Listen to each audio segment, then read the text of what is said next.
इसके बाद देखिए कुछ ऐसी टर्म्स देखते हैं, some terms used in metallurgy, धातु क्रम में प्रयुक्त कुछ शब्द। ऐसे कुछ शब्द देखेंगे जिनके मीनिंग वन बाय वन करके अपने को देखने। Some terms used in metallurgy, one by one देखिए। सबसे पहला जो नाम है वो लिखिए आधात्री गेंग या मैट्रिक्स। आपको बताना चाहता हूं कि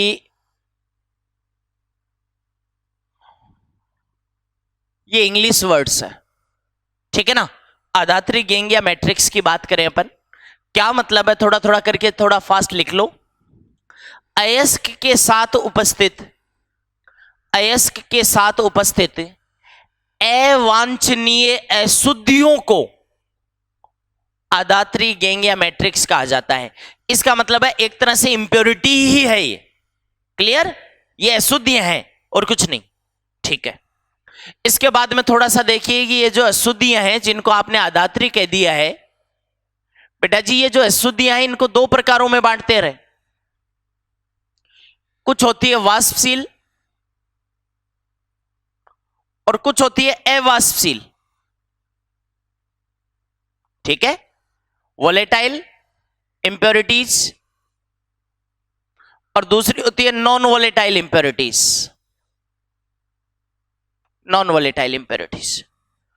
जो वाष्पशील अशुद्धियां हैं कहते हैं कि उन्हें दूर करने का क्या तरीका होगा। तो साहब वाष्पशील अशुद्धियों को दूर करने का तो बहुत ही इजी तरीका है बेटा जी, गर्म कर लो, गर्म करोगे तो अशुद्धियां वाष्पित हो जाएगी, अयस्क बचा हुआ रह जाएगा, ठीक है ना। तो गर्म करके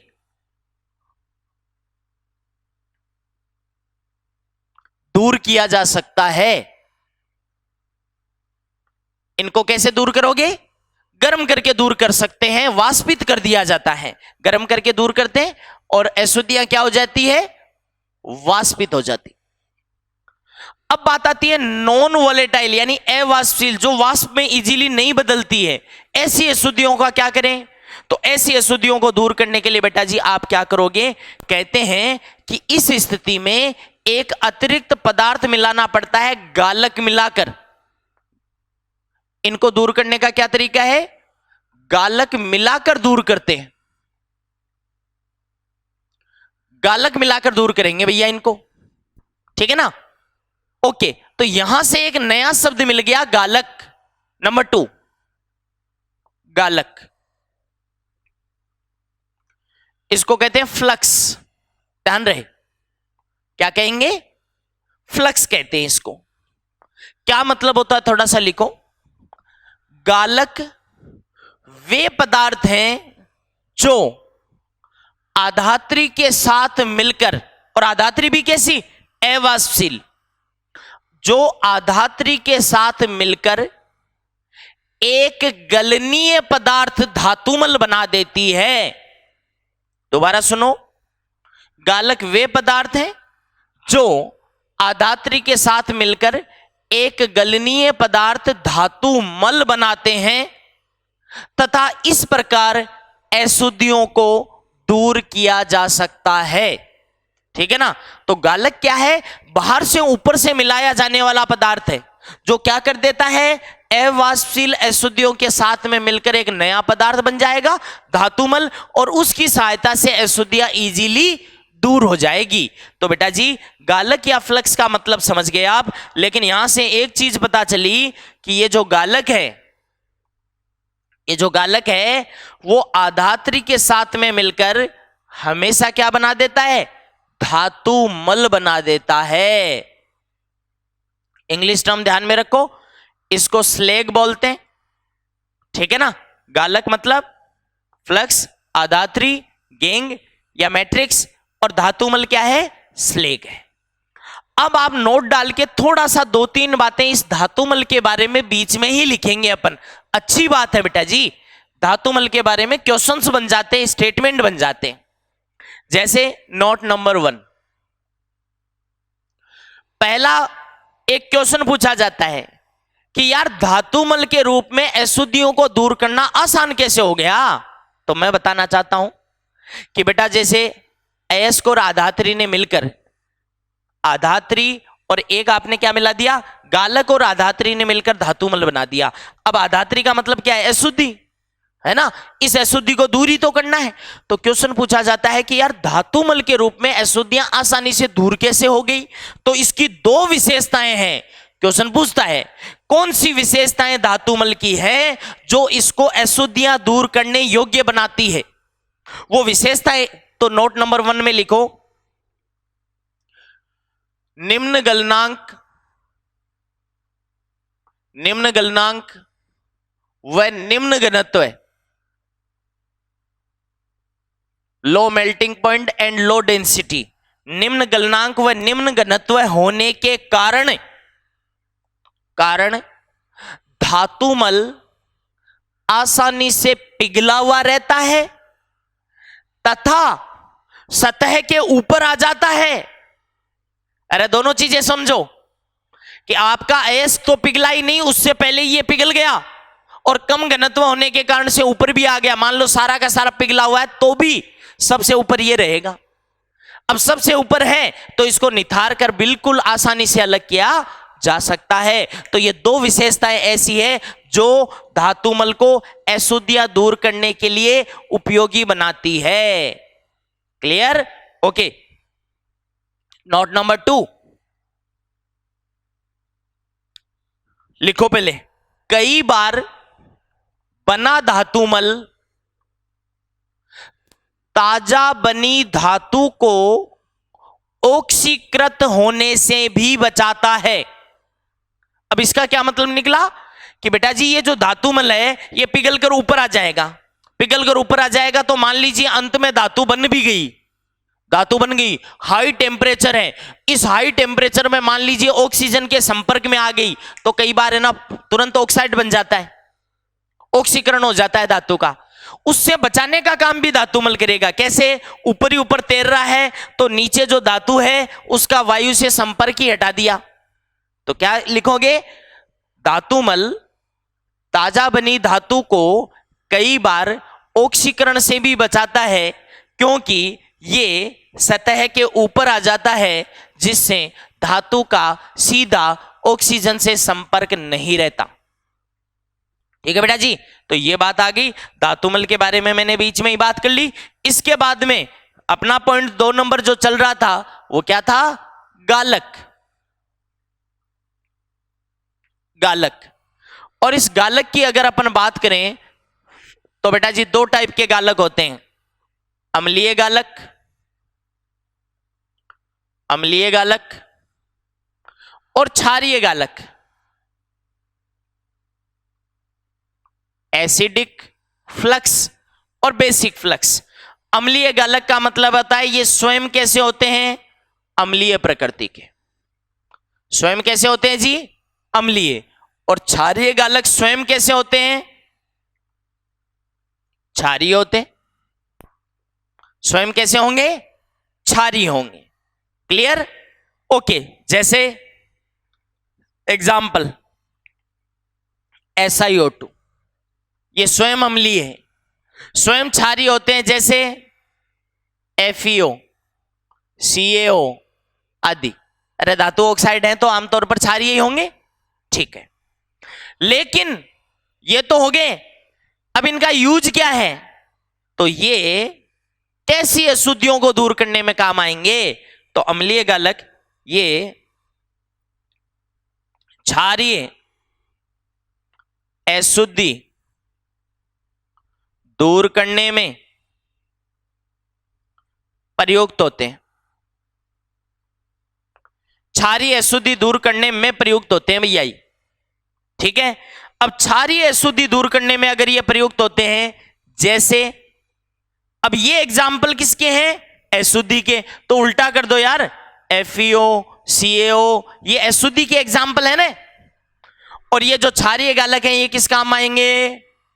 अम्लीय अशुद्धि दूर करने में प्रयुक्त होंगे। ठीक है ना? जैसे SiO2, अब आप खुद समझ जाना कि ये अशुद्धि का उदाहरण है। क्षारीय गालक के उदाहरण तो ये है, और ये किन अशुद्धियों को दूर करने में काम आएंगे? अम्लीय अशुद्धियों को दूर करने में काम आएंगे। ये अम्लीय गालक का उदाहरण तो ये है, लेकिन कैसी अशुद्धियां दूर करने में काम आएंगे? क्षारीय अशुद्धियां, जैसे ये। ओके, इसके बाद में नेक्स्ट हम अपन लेते हैं। अगला जो शब्द मैं ले रहा हूं वो देखिए थर्ड। अपन क्या देखने जा रहे हैं? अपन देखेंगे भर्जन और निस्तापन। ये दो शब्द एक साथ देख रहे हैं बेटा जी, और इनमें डिफरेंस देखेंगे और समानताएं भी देखेंगे, लेकिन इनका तुलनात्मक अध्ययन करेंगे। कभी भी आप पढ़ने का तरीका इस्तेमाल करो तो एक तरीका अपनाया करो, तुलनात्मक, ज्यादा ध्यान में रहता है। तो इन दोनों को तुलनात्मक स्टडी करेंगे। भर्जन को अपन कहते हैं रोस्टिंग, भर्जन को कहेंगे रोस्टिंग, और निस्तापन मतलब कैल्सिनेशन, कैल्सिनेशन। ठीक है ना? तो भर्जन और निस्तापन दो शब्द एक साथ देखने जा रहे हैं। जरा देखिए वन बाय वन करके अपन इनमें डिफरेंसेस देखते हैं। साहब सबसे पहले मैं बात करूं भर्जन की, भर्जन की, तो इसमें थोड़ा सा लिखना। इसमें अयस्क को वायु की उपस्थिति में, अयस्क को वायु की उपस्थिति में गलनांक से नीचे के ताप तक गर्म करते हैं। कभी भी अपने को पिघलाना मकसद नहीं है, इसको पिघलाना नहीं है, समझ रहे हो ना? जैसे पापड़ आप गर्म करते हो, वो रोस्टिंग कहलाती है, रोस्टेड पापड़ कहलाता है। ठीक है, तो पिघलाते थोड़ी है उसको, समझ गए ना? तो मेल्टिंग पॉइंट से नीचे नीचे तक के ताप तक गर्म करते हैं वायु की उपस्थिति में, तब वो भर्जन है। अब आओ जी कैल्सिनेशन में लिखो नंबर 1 पॉइंट। इसमें अयस्क को वायु की अनुपस्थिति में गलनांक से नीचे के ताप तक गर्म करते हैं। बाकी चीज सेम है, यहां वायु की उपस्थिति है, यहां अनुपस्थिति। ध्यान रखना, वायु की अनुपस्थिति। ठीक है साहब, पहला डिफरेंस हमने देख लिया। नंबर 2 में आओ। अब डिफरेंस ही जरूरी नहीं, मैंने कहा समानता भी मैं शामिल करूंगा ताकि हर पॉइंट कंपेयर हो जाए। बेटा जी इसके लिए कहते हैं कि परावर्तनी भट्टी काम में आती है। परावर्तनी भट्टी प्रयुक्त होती है, रिवर्बरेटरी फर्नेस, भट्टी को कहते हैं फर्नेस। ठीक है ना? और इसमें भी वही परावर्तनी भट्टी प्रयुक्त होती है, मतलब समानता है दोनों में। ओके, हो गया। भट्टी मतलब गर्म करने के लिए कोई तो चाहिएगी अपने को जगह। ठीक है, नेक्स्ट वन, थर्ड में आ जाओ बेटा जी। तीसरी बात मैं करने जा रहा हूं, जरूरी नहीं है कि डिफरेंस हो, समानता है। इसमें लिखना, भर्जन में लिखिएगा, इस दौरान अयस्क से वाष्पशील अशुद्धियां, इस दौरान अयस्क से वाष्पशील अशुद्धियां दूर हो जाती है, वाष्पशील अशुद्धियां दूर हो जाती है, नमी दूर हो जाती है, नमी दूर हो जाती है। अब एक चीज बताओ मेरे को, तो ये ठोस पदार्थ है, बीच बीच में से यहां से पदार्थ बाहर निकल जाए, है ना? बीच बीच में से पदार्थ बाहर निकल गए साहब। अगर ऐसा हुआ तो बेटा जी क्या होगा? यहां पे रंध्र बन जाएंगे, जगह बन जाएगी, खड्डे बन जाएंगे, और रंध्र बनने से इसका पृष्ठीय क्षेत्रफल बढ़ जाएगा, पृष्ठीय क्षेत्रफल बढ़ने से क्रियाशीलता बढ़ जाएगी। तो लिखो नमी दूर हो जाती है, अयस्क कोमा डाल के लिखो, अयस्क सैरंध्र हो जाता है, अयस्क सैरंध्र हो जाता है, पृष्ठीय क्षेत्रफल बढ़ जाता है। लिखते रहना कोमा डाल के, पृष्ठीय क्षेत्रफल बढ़ जाता है, जिससे अयस्क की क्रियाशीलता बढ़ जाती है, जिससे अयस्क की क्रियाशीलता बढ़ जाती है।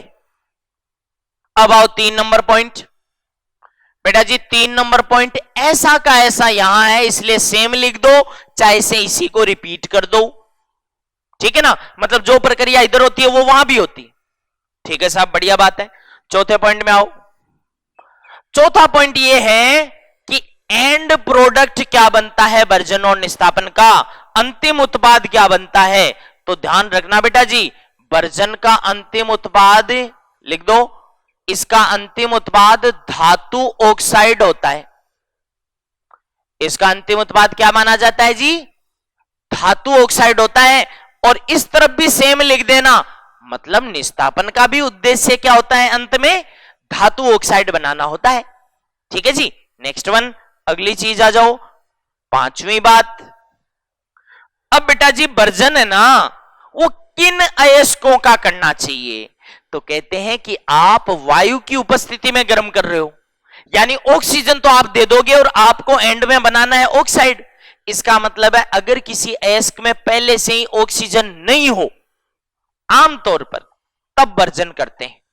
लेकिन कुछ जगह ऐसा भी देखा गया है कि अयस्क के अंदर ऑक्सीजन है, फिर भी वर्जन कर सकते हैं। तो लिखो, वर्जन में ये उन अयस्कों के लिए प्रयुक्त होता है जिनमें ऑक्सीजन नहीं हो, लेकिन ऑक्सीजन युक्त अयस्कों के लिए भी वर्जन किया जा सकता है। ये पूरी बात लिख दी। एग्जाम्पल्स मैंने कहा आमतौर पर किन के लिए काम में लेंगे, जिनमें ऑक्सीजन नहीं हो, जैसे सल्फाइड अयस्क होते हैं ना, अरे सल्फाइड अयस्क होते हैं, उनमें ऑक्सीजन नहीं है, तो आमतौर पर जिनमें ऑक्सीजन नहीं हो उनके लिए वर्जन काम में लेते हैं। तो सल्फाइड अयस्क इसका मुख्य एग्जाम्पल हो गया बेटा जी। जैसे आप एक एग्जाम्पल ले लो, ZnS+O2 क्या बनाएगा, ZnO+SO2, अंत में धातु ऑक्साइड बन गया, वायु की उपस्थिति में गर्म करेंगे। ठीक है ना। अच्छा जी, निस्तापन किन के लिए करें, एंड में तुम्हें बनाना क्या है, वही धातु ऑक्साइड है ना, और ऑक्सीजन तुम ले नहीं रहे हो, तो तुम ही सोच के बताओ। इसका मतलब है निस्तापन उनका करना चाहिए जिनमें पहले से ऑक्सीजन नहीं है। ठीक है ना, तो इसमें 5 नंबर डाल के लिख दो, निस्तापन में लिख देना, ये उन अयस्कों के लिए प्रयुक्त होता है जिनमें पहले से ऑक्सीजन नहीं हो, जैसे कार्बोनेट अयस्क, जैसे कार्बोनेट अयस्क। ठीक है, जैसे बेटा जी CaCO3 ले लूं, गर्म करूंगा तो क्या होगा, CaO+CO2। अब पहले से ऑक्सीजन इसके अंदर थी, तभी तो एंड में धातु ऑक्साइड मिला। तो ये वर्जन और निस्तापन का थोड़ा सा मैंने तुलनात्मक अध्ययन आपको करवाया, रोस्टिंग एंड कैल्सिनेशन। ओके, इसके बाद में नेक्स्ट स्टेप देखिए अपना, जो नेक्स्ट स्टेप है फोर्थ, वो है कैल्सिनेशन। और कैल्सिनेशन को बेटा जी कहते हैं प्रगलन। कैल्सिनेशन को अपन क्या कहेंगे, प्रगलन। अब इस कैल्सिनेशन में यानी प्रगलन में करते क्या है साहब, सबसे पहले तो ये जो प्रगलन है, ये बेटा जो धातु ऑक्साइड बन गया था, कहां पे बना था, वर्जन और निस्तापन के दौरान धातु ऑक्साइड बना था ना, उस धातु ऑक्साइड को धातु में अपचयित करने का एक मेथड या विधि है।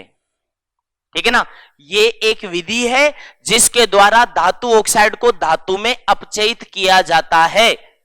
अब अपचयित करने के लिए किसी न किसी अपचायक को तो काम में लेना पड़ेगा, तो कहते हैं कि कार्बन या कार्बन मोनोऑक्साइड, मेनली कार्बन ही बताना है ना, यहां पे कार्बन है वो अपचायक का काम करता है। तो रिड्यूसिंग एजेंट, रिड्यूसिंग एजेंट का मतलब हो गया अपचायक। बेटा जी अपचायक के तौर पर कौन काम में आता है, कोक, यानी कार्बन, कोक का मतलब यहां पे कार्बन से है। ठीक है ना, ये अपचायक का काम करता है यहां पे, और स्मॉल अमाउंट में कार्बन मोनोऑक्साइड भी अपचायक का काम कर सकती है, लेकिन वो तो बाद में बन के फिर वहां पे करती है। ऊपर से अपन कोक ही डालते हैं, कार्बन ही डालते हैं अपचायक के तौर पर। ठीक है ना, तो भैया धातु ऑक्साइड को धातु में अपचयित करने की विधि हो गई है, और इसमें अपचायक के तौर पर काम में आता है कार्बन या कोक। अब ये किस भट्टी में होता है, तो अगली लाइन में लिख सकते हो, यह प्रक्रम, यह प्रक्रिया वात्या भट्टी, किस भट्टी में, वात्या भट्टी। बेटा इंग्लिश भी लिख देना, ब्लास्ट फर्नेस, वात्या भट्टी में संपन्न होती है, ब्लास्ट फर्नेस में संपन्न होती है, जिसमें अलग अलग भागों का ताप अलग अलग होता है, और भट्टी में ऊपर से नीचे जाने पर ताप बढ़ता चला जाता है। ठीक है, ये जो बातें हैं ये अपन वास्तव में तो इंडिविजुअल मेटलर्जी आएगी ना, जैसे आयरन की मेटलर्जी में अपन देखेंगे, वात्या भट्टी के बारे में डिटेल देखेंगे। तो ये प्रगलन है ना, ये जगह जगह आएगा बेटा जी, ध्यान इतना सा रखना है। इंट्रोडक्शन यहां पे ले लो क्या कि भाई अपचयन का एक धातु ऑक्साइड को धातु में अपचयित करने की एक विधि है ये, ठीक है ना। इसमें अपचायक के तौर पर कार्बन या कोक काम में लेते हैं, वात्या भट्टी में संपन्न होती है ये विधि। और एक चीज खास तौर पर और ध्यान रख लेना कि किस तरह के धातुओं के ऑक्साइड का अपचयन इस विधि में करते हैं। अब कहते हैं कि मोस्ट रिएक्टिव, सबसे ज्यादा क्रियाशील धातुओं के लिए यह विधि प्रयुक्त नहीं होती रहे, अपेक्षाकृत थोड़े से उनसे कम क्रियाशील है ना, उनके लिए काम में आती है। तो लिख देना, यह विधि उन धातुओं के ऑक्साइडों के अपचयन में प्रयुक्त होती है जो अपेक्षाकृत कम क्रियाशील हो, रिलेटिवली लेस रिएक्टिव मेटल्स के, मेटल ऑक्साइड्स के रिडक्शन में काम आती है ये विधि। ओके, तो ये प्रगलन के बारे में बताया मैंने आपको। इन कुछ परिभाषाओं को देखने के बाद में अगली स्थिति पर आइए और लिखिए, धातु क्रम की सामान्य प्रक्रिया, कॉमन प्रोसेस ऑफ मेटलर्जी, धातु क्रम की सामान्य प्रक्रिया। धातु क्रम की सामान्य प्रक्रिया का मतलब है बेटा जी कि मैं अयस्क को प्रकृति से उठाऊंगा और वहां से एंड में पहुंचते पहुंचते पहुंचते पहुंचते शुद्ध धातु तक आऊंगा। तो इसमें मेरे को किन किन सामान्यतः काम आने वाले पदों से गुजरना पड़ेगा, ये मैं आपसे बात करूंगा। तो प्रकृति में सबसे पहले मैं अयस्क के कण उठाऊंगा। सबसे पहले और पार्टिकल्स मेरे पास में होंगे, मैं हिंदी और इंग्लिश लिख देता हूं। यहां पे अयस्क मेरे पास में होगा सबसे पहले। अयस्क का मतलब खानों से मैं पत्थर उठाऊंगा बड़े बड़े, ठीक है ना। ओके, उठा लिए, लेकिन बड़े बड़े पत्थर उठाने से पार नहीं पड़ेगी बेटा जी, उसको पीसना पड़ेगा बारीक। इसको कहते हैं चूर्णीकरण। चूर्णीकरण स्टेप होता है। चूर्णीकरण का मतलब होता है पीसना, ठीक है। बड़े बड़े पत्थरों को पीसकर बारीक चूर्ण रूप में ले आऊंगा और इस तरह से जो पीसने के बाद जो मिलेगा उसे कहते हैं चूर्णित अयस्क। चूर्णित अयस्क, पाउडर्ड ओर। अपने को क्या मिल जाएगा भैया, यहां पे पाउडर्ड ओर मिल जाएगा बेटा जी। अब कहते हैं कि ये चूर्णीकरण कोई टेक्निकल स्टेप तो है नहीं, नॉन टेक्निकल स्टेप है, इसलिए इसको काउंटिंग में नहीं गिनते, मैं तो नहीं गिनता, ठीक है ना। तो पहला स्टेप है तो चूर्णीकरण, लेकिन इसके बाद का स्टेप टेक्निकल स्टेप होगा। अब मैं क्या करूंगा कि जब प्रकृति से मैंने उठाया, पत्थर उठाए, तो अशुद्धियां भी साथ आ गई बेटा जी। तो इस पाउडर्ड ओर यानी चूर्णित अयस्क में से अशुद्धियों को दूर करना पड़ेगा। अशुद्धियों को दूर करना, ये जो विधि है ये कंसंट्रेशन कहलाती है, सांद्रण कहलाती है, ठीक है ना। सांद्रण, कंसंट्रेशन। और कोई पूछे कि सांद्रण में होता क्या है, डिटेल में तो बात अपने को करनी है, लेकिन मीनिंग हर बच्चे को आना चाहिए कि सांद्रण का मतलब है बेटा जी कि अयस्क के साथ में कुछ अशुद्धियां आ जाती है, उनको दूर करना, यह सांद्रण कहलाता है, ठीक है। तो यह सांद्रण हो गया। इसके बाद में आपको सांद्रण के बाद में जो मिलेगा उसे कहते हैं कंसंट्रेटेड ओर, हिंदी में बोले तो सांद्रित अयस्क। सांद्रण के बाद में जो मिलेगा उसे क्या कहेंगे, सांद्रित अयस्क। इंग्लिश में क्या कहेंगे, कंसंट्रेटेड ओर यानी सांद्रित अयस्क, ठीक है। तो सांद्रित अयस्क आपको मिल गया, मतलब अशुद्धियां दूर होने के बाद में अयस्क मिल गया। अब बेटा जी आगे आएंगे तो अगला स्टेप होगा कि इस सांद्रित अयस्क का आपको करना है ऑक्सीडेशन। ऑक्सीडेशन मतलब ऑक्सीकरण, जो 2 नंबर स्टेप है टेक्निकल। पहला स्टेप क्या बताया, सांद्रण, दूसरा स्टेप है ऑक्सीकरण। ऑक्सीकरण के 2 तरीके हैं, पहले ही बता चुका हूं। या तो ऑक्सीजन की उपस्थिति में गर्म करोगे तो वर्जन हो जाएगा, और ऑक्सीजन की अनुपस्थिति में गर्म करोगे तो निस्तापन हो जाएगा।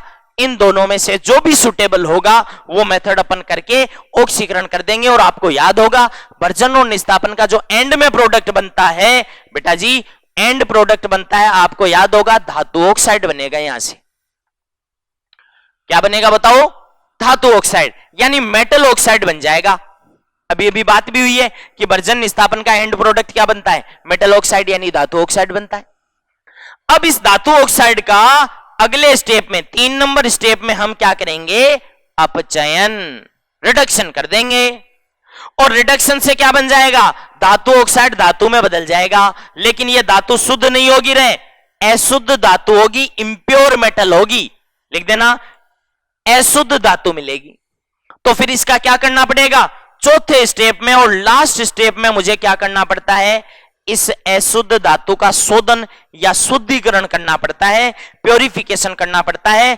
और इसके एंड में बेटा जी मेरे को क्या मिल जाएगा, शुद्ध धातु मिल जाएगी। ठीक है ना। तो इस तरह से अयस्क से चालू करके शुद्ध धातु प्राप्त करने की जो संपूर्ण प्रक्रिया है वही तो धातु क्रम है। तो ये एक सामान्य प्रक्रिया मैंने बताई है। अब इन एक एक पदों को, 4 पद बताए हैं ना, इन पदों को बेटा एक एक करके डिटेल्ड में देखेंगे अपन।